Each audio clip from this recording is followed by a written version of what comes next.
Iran যেখানে একাই ১০০ সেখানে এখন তার পাশে যুক্ত হচ্ছে শি জিনপিং, কিম জং উন আর পুতিন। এবার মনে হয় আমেরিকার রক্ষা নেই।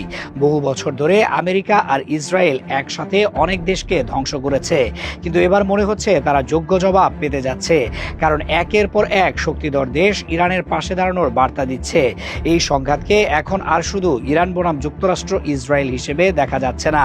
পরিস্থিতি দ্রুত এমন দিকে যাচ্ছে যেখানে কূটনীতি, অর্থনীতি, সামরিক সক্ষমতা এবং আন্তর্জাতিক সমর্থন সবকিছু একসাথে কাজ করছে।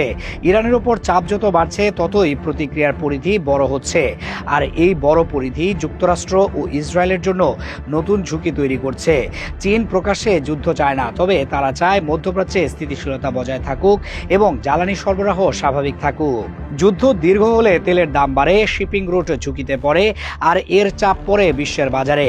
চীন এই কারণেই সংঘাতের বিস্তার ঠেকাতে চায়, কিন্তু একই সাথে তারা এমন পরিস্থিতিও চায় না যেখানে ইরান পুরোপুরি দুর্বল হয়ে পড়ে এবং অঞ্চলটিতে একতরফা প্রভাব প্রতিষ্ঠিত হয়। তাই চীনের অবস্থান অনেক সময় নীরব হলেও বাস্তবে তা গুরুত্বপূর্ণ কৌশলগত বার্তা বহন করে।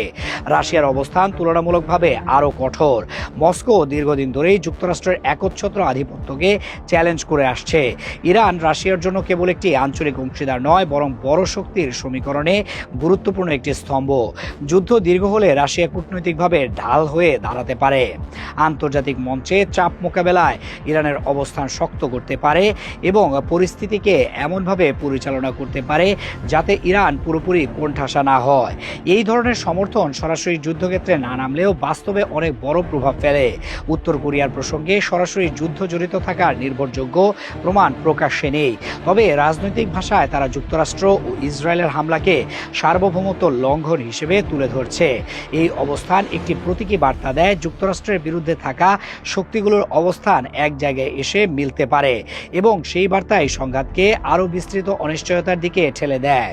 এখানে সবচেয়ে বড় প্রশ্ন হলো, যুক্তরাষ্ট্র ও ইসরায়েল কি একই সাথে এতগুলো স্তরে চাপ সামলাতে পারবে? সামরিক চাপ একদিকে, অন্যদিকে অর্থনৈতিক চাপ, আন্তর্জাতিক জনমতের চাপ এবং বড় শক্তিগুলোর কূটনৈতিক অবস্থান। যুদ্ধ যত দীর্ঘ হবে তত বেশি দেশ সরাসরি বা পরোক্ষভাবে নিজেদের স্বার্থ অনুযায়ী অবস্থান নেবে। এই অবস্থানগুলোই যুক্তরাষ্ট্র ইসরায়েলের পদক্ষেপ সীমিত করতে পারে। আরও একটি গুরুত্বপূর্ণ দিক হলো উপসাগরীয় অঞ্চল। এই অঞ্চলে কোনো বড় অস্থিরতা মানেই তেল গ্যাসের বাজারে ধাক্কা, ফ্লাইট রুটে বিঘ্ন এবং সমুদ্রপথে ঝুঁকি। ইরান যদি হরমুজ প্রণালী বা আশপাশের শিপিং রুটে চাপ বাড়ায়, তাহলে তা শুধু আঞ্চলিক সংকট থাকবে না, সেটি বৈশ্বিক অর্থনীতির ওপরও বড় চাপ হয়ে দাঁড়াবে। তখন চীন, রাশিয়া সবাই বাধ্য হবে নিজেদের স্বার্থ রক্ষায় আরও সক্রিয় হতে।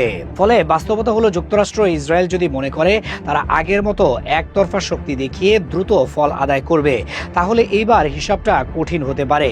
কারণ ইরানের পাল্টা সক্ষমতার পাশাপাশি তাদের পাশে থাকা বা অন্তত তাদের পক্ষে অবস্থান নেওয়া শক্তিগুলোর উপস্থিতি এই সংঘাতকে বড় শক্তির প্রতিযোগিতার দিকে ঠেলে দিতে পারে।